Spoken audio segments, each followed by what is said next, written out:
আসসালামু আলাইকুম। আজকে আপনাদের আমাদের পুকুরে মাছ ধরার ভিডিও দেখাবো। জাল দিয়ে মাছ ধরতেছি। সকাল 4:30 আমরা উঠছি। আমার ভাইরা মিলে আর আমি মিলে জাল টানতেছি। আমি এখন ভিডিও করতেছি, আমি একটু পরে নামবো। আপনাদের সম্পূর্ণ ভিডিওটা দেখাতে পারবো না। জাল টেনে মাছ মেরে মাছগুলো আপনাদের দেখাবো। জাল টানা পেটে শেষ পর্যায়ে কি কি মাছ পাই আপনাদের দেখাবো। এই যে মাছ পাইছি, ট্যাবলেট, শোল মাছ, বাটা মাছ, গ্লাস কাপ, সিলভার কাপ। লাল মতো দেখতেছেন, এটা হচ্ছে ইয়ানা মাছ, রূপসাদা নামে মা আমাদের কাছে বিক্রি করছিল। এখন হচ্ছে ইয়ানা। ট্যাবলেটগুলো একটা 1.5 কেজি 2 কেজি ওজন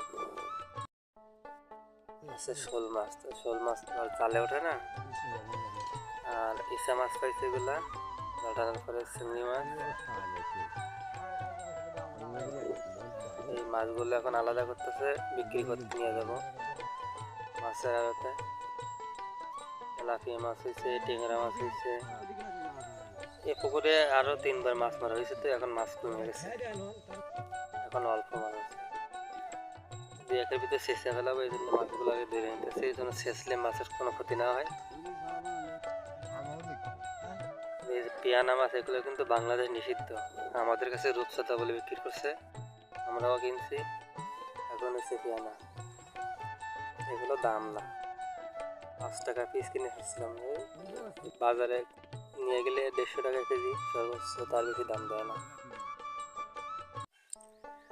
এই যে শোল মাছ, শোল মাছ আছে ইনশাল্লাহ, অনেক শোল মাছ হয়েছে।